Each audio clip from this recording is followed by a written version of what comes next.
أب تفرلوا وان كنتاتن كوينكم مدلات برارا ميديا مكتال جلكم زخبركم تملكتنام نزعت زبصحنا حدشتي حبريتات اللهم نختكاتوا لنا بخبر بمعدام نابتم زيناتات كنسغاغركم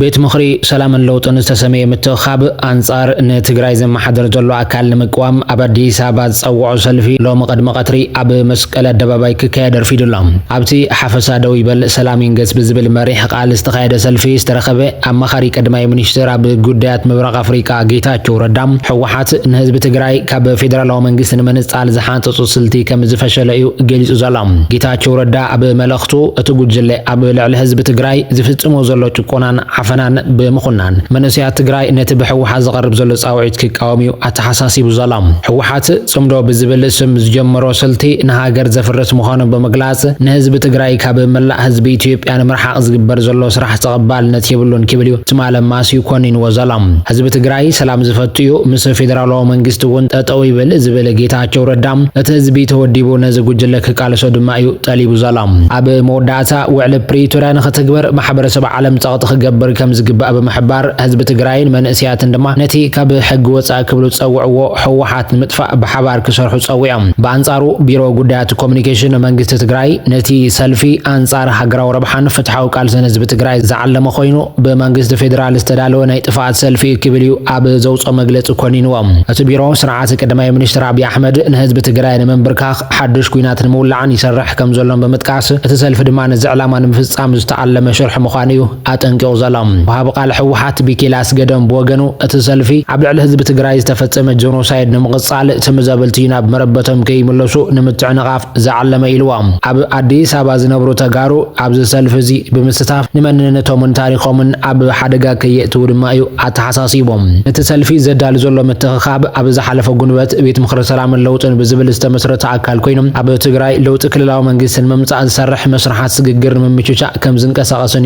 غليچو نيرم علامات سلف دما اب تجراي نقد يخيد نزلو قرلاون مخنانن نفيدرالو منجستن محبرسب عالمن ملأختن محلافن مخانيو تغليطو زلام ابال فصامي سراحن حلافيت بيت صحفتن حوحات فتلور قبر እግዚአብሔር اب زورحي اب زهبتو غازيطاو مغلطي نتي اب تجراي يكايدلو زبحال وتادرو غفا فصوم حاسوتن صلات زمحازو اجندان كتبل بمنصاغ نمغلطታት መንግስት አሜሪካን ህብረት አውሮፓን ነቂፋ መንባራ አይርሳን ንሳ በአንጻሩ መንግስት ፌደራል ካብ መብራቅ ከሳብ ምዕራብ ትግራይ ወታደራዊ ምድላዋት ይገብር ከምዘለያ ክትከስስ ተሰሚዓ ፖሊስ አዲስ አበባ ድማ በሰንክዝ ሰላማዊ ሰልፊ ካብ ሎሙንጎ ሰዓት 11 ጀሚሩ ናብ መስቀል አደባባይ ዘእቱ ዓበይቱ ጎደናታት ንተሽከርከር ትዕጽዋት ከም ዝኾነ ወንዩ ሓቢሩ ነይሮም ካብ መገናኛ ቦሌ ጎተራ ሜክሲኮን 4 ኪሎን ዝመጹ ጎደናታት ክሳብ መወዳእታት መደብ መጓዓዝያታት ዕጽዋት ኮይኖም አርፊዶም አለው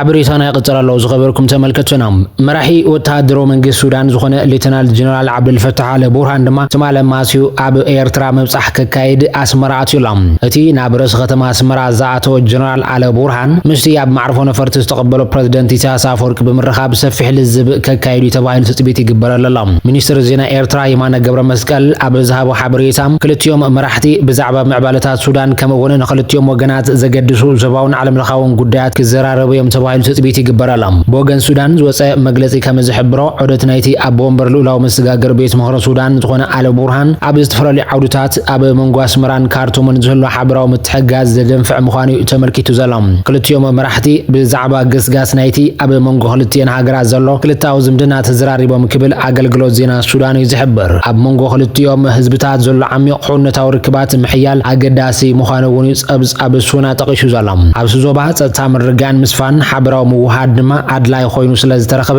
حدنتن متبمارن كلتين هاغرات اغداس خمس خونو وني تمركيتو زلام اب كينات حد سودان صقع سراوي سودان زوسدت ايرترا دما متتاو هاغرات وصاي نت غداي يحلالخو كم زلو كتنقف صني حلام اسمرا اتي دماو نعناو كينات اب منغو سودانوان بزغبر لزبن بدغف غرباب تاغراتن كفتحالو بعاليتام انتخونه بجنرال برهان زمرح سراوي سودان نت خوينات ناب بري امان كبصحو حلافنت كم زلو إساياس زمغوت اب زحلفن اي زعمتا ኣብ ዝካየዱ ቃለ መሕትት ኣብ ሱዳን ክሳብ ሎሚ ሓደ ኩናት ኣይነበረን የለንውን ናይ ጀነራላት ጎንጽ ወይ እውን ውድድር ኣይኮነን ድማ ኢሎም ከም ልዕላው ትካል ናይ ሱዳን ዋናው ሓላፍነት ወይ ድማ ተልእኮ ተዋሂብዎ ዝኸይድ ዘሎ እምበር ኣብ ስልጣን ዝወዳደር ምኽንያት እውን የብሉን ክብል ብዛዕባ እቲ ህዝባዊ ናዕቢ ዝተመስረተ ብሰራዊት ዝምራሕ መስጋገር መንግስቲ ተንቲኑ ነይሮም። ኤርትራ ንጉዳይ ሱዳን ምርጋእ ከም እትሰርሕ እኳ እንተገለጸት እንታይ ዓይነት ደገፍ ከም ትህብ ግን ኣይተነጸረን ነይሮም። ኣብ ቀረባ እዋን ዝወፁ ጸብጻባት ከም ዘመልክትዎ ኤርትራ ልዕሊ 50,000 ሰራዊት ሱዳን ወይ ድማ ዕጡቃት ሓይልታት ኣብ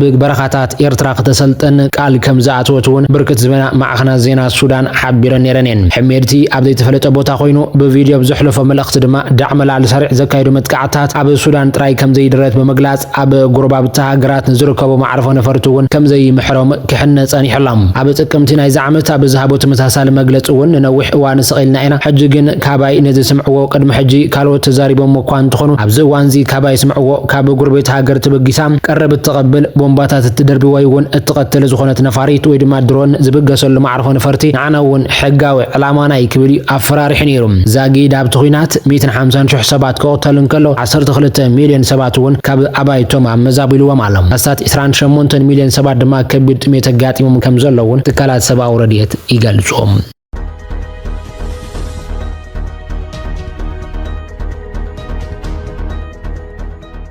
ኣብ ሕቡራት ኢሚራት ዓረብ ዝተታሕዙ ክልተ ሓደገኛታት ዝተባሃሉ ኣሰጋገርቲ ሰባት ናብ ፌደራል ፖሊስ ኢትዮጵያ ተሰጋጊሮም። ኣብ ሕቡራት ኢሚራት ዓረብ ኣብ ትሕቲ ቁፅጥር ዝወዓሉ ክልተ ሓደገኛታት ዝተባሃሉ ዘይሕጋውያን ኣሰጋገርቲ ሰባት ንፌደራል ፖሊስ ኢትዮጵያ ተመሓላሊፎም ተዋሂቦም ኣሎም። እዞም ክልተ ኢትዮጵያውያን 105 ዜጋታት ብዘይሕጋዊ መንገዲ ናብ ዱባይ ብምውሳድን ካብቶም ግዳያት ድማ ልዕሊ 188 ሚልዮን ብር ብምትኻብን ከም ዝተጠርጠሩ ፖሊስ ትማለማስ ይፍለጡ ዘሎም። ፌደራል ፖሊስ ኢትዮጵያ ዳውድ ተፈሪን ደስታ ተገኘን ዝተባሃሉ ተጠርጠርቲ ኣብ አዲስ አበባ ኣብ ዝርከብ ዓለም ለኻዊ ማዕርፎ ነፈርቲ ቦሌ ከም ዝበጽሑ ዘርእዩ ስእልታት ኣብ ገጽ ፌስቡክ ካፊሉ ዘሎም። ኣብ ልዕሊ ሓያሎ ዜጋታት ከቢድ ጥሕሰት ሰብኣዊ ምስላት ክፍጽሙ ጸንሑ ዝተባሃሉ ዞም ክልተ ውልቀ ሰባት ኣብ ትሕቲ ቁጥጥር ዝወዓሉ ብምትሕባር ፌደራል ፖሊስ ኢትዮጵያን ፖሊስ ዱባይን ምዃኑ እቲ መግለጺ ሓቢሩ ዘሎም። ኣብ ዱባይ ኣብ ትሕቲ ቁጥጥር ካብ ዝወዓሉ ክልተ ውልቀ ሰባት ብተወሳኺ ካልኦት ተጠርጠርቲ ኣብ ውሽጢ ኢትዮጵያ ከም ዝተታሕዙ ፖሊስ ኣፍሊጡሎም። ብዙኣየሁ ኣውግቾ ራህመት ኣበበን ዝተባሃሉ ውልቀ ሰባት ኣብ ዱባይ ካብ ዝርከቡ መሻርክቶም ብዝተዋሃቦም ትዕዛዝ ሰባት ብምምልማልን ናይ ባንክ ሕሳባት ብምኽፋት ገንዘብ ብምእካብን ከም ዝተጠርጠሩ እዩ ተገሊጹ ዘሎ።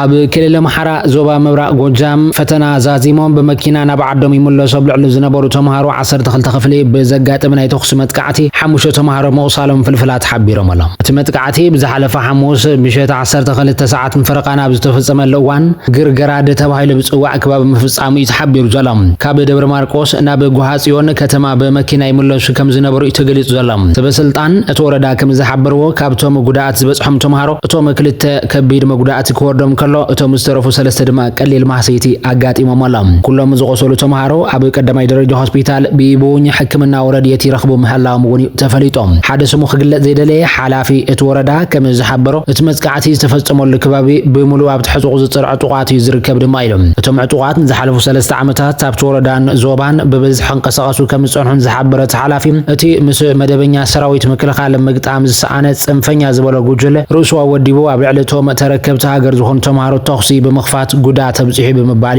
ኮኒኑ ዘሎም። ብዘይካቶም ተምሃሮ ኣብታ ተምሃሮ ጤና ዝነበረት ኣይሱዙ ተባሂላ ትጽዋዕ መኪና እውን ዕንወት ከም ዝበጽሕ ዝተሓበረ ኮይኑ እታ መጥቃዕቲ ዝበጽሐ መኪና 44 ተምሃሮ ጤና ካብ ደብረ ማርቆስ ተበጊሶም ብ7 ኣውቶቡሳት ዝጓዓዙ ዝነበሩ ተምሃሮ ስዒባ ካብ መወዳእታ ትጓዓዝ ዝነበረት እያ። ካብ መግለጺ ሰበስልጣናት ከባቢ ኣብ ቢቡኝ ወረዳ ካብ ዝርከባ 19 ጣብያታት እተን 13 ኣብ ትሕቲ ቁጥጥር እቶም ዕጡቃት እየን። ብሰንኪ ዝተኸስተ ናይ ጸጥታ ስጋት ድማ ኣብቲ ወረዳ ኣብ ዝርከባ 43 ኣብያተ ትምህርቲ እተን 8 ጥራይን ስሩዕ ትምህርቲ ክህባ ጸኒሐን ዘለዋ። እቶም ተምሃሮ ንፈተና ናብ ደብረ ማርቆስ ክኸዱ እንከለዉ ብሓይልታት ጸጥታ መንግስቲ ተሰንዮም ከም ዝነበሩ ዘገለጸ ሓላፊ ክምለሱ ከለዉ ግን እኹል ናይ ጸጥታ ሓልዋ ከም ዘይነበሮም እዩ ኣረዲኡ ዘሎ። መጥቃዕቲ ምስ ተፈጸመ ሓይልታት ጸጥታ መንግስቲ ናብቲ ቦታ ከም ዝበጽሑን እቶም ዕጡቃት ድማ ከም ዝሃደሙን እዩ ተሓቢሩ ዘሎ። ኣብ ክልል ኣምሓራ ካብ ሚያዝያ 2015 ጀሚሩ ዝተወልዐ ኩናት ንህይወት ብዙሓት ሰባት ካብ ምጥፋእ ሓሊፉ ማሕበራዊ ህይወት ንህዝቢ ንመሰና መሰናኽልን ይዳርጋሎም ትካላት ሰብአዊ መሰላት ኣብ ትኽልል ብሰንኪ ኩናት ዘይሕጋዊ ቅትለት መጥቃዕትን ጩያ ሰላማውያን ሰባትን ይቕፅል ከም ዘሎ ክኸሱ ጸኒሖም ኣሎም ቀዳማይ ሚኒስትር አብይ አሕመድ ዝሓለፈ ሰሙን ኣብ ደብረ ማርቆስ ተረኺቡ ምረቓ ዝግበረሉ እዋን ካብ ደብረ ማርቆስ ናብ ደጀን ብመኪና ወይ እውን ብእግሪ ክጓዓዝ ናብ ዘይኽእለሉ ብርኪ በፅሑ ከም ዘሎ ኣሚኑ ነይሩ እዮም ንሱ እቶም ዕጡቋት ኣብ ክንዲ ሓቢርና ነጥፎም ነቶም ዕጡቋት ሽፋን ብምሃብ ሓገዝ ብምሃብን ዝግበር ዘሎ ምንቅስቓስ ጽቡቕ ከም ዘይኮነን እቲ ህዝቢ ክሓስበሉ ከም ዝግባእን ኣጠንቂቑ ነይሩ እዮም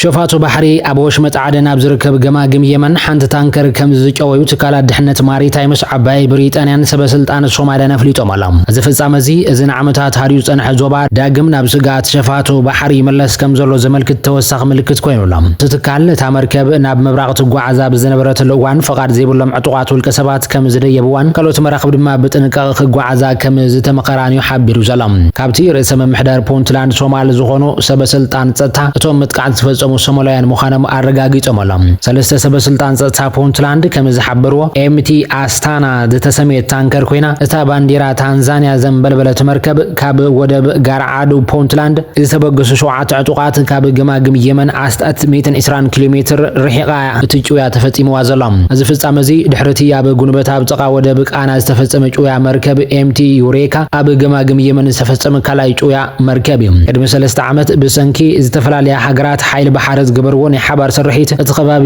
እዚ ብጩያ ዳርጋ ነፃ ኮይኑ ነይሩ ይኹን እምበር ኣብ መወዳእታ 2023 ጀሚሩ እቲ ስጋት ብናህሪ ናብ ተቐድም ዝነበሮ ይመለስ ከም ዘሎ መጠንቀቕታታት ይቐርብ ኣሎ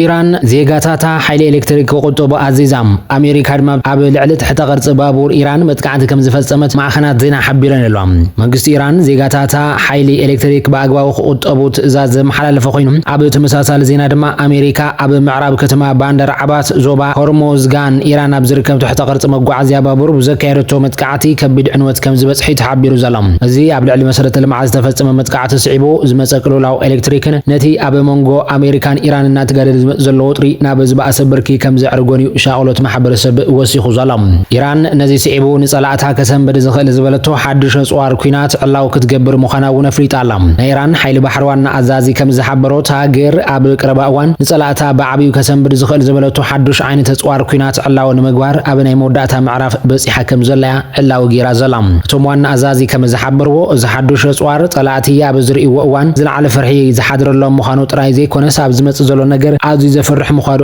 ንጹር መርኣያ ኢላላ እዚ ጽዋር እንታይ ዓይነት ምዃኑ ብዝርዝር እኳ እንተዘይተገልጸ ዕላው ኣብ ዝኾነሉ እዋን ግና ኣብ ልዕሊ ጸላእቶም ዝለዓለ ስነልቦናዊ ፀቕጢ ክፈጥር ከም ዝኽእል እዩ ዝግለጽ ዘሎ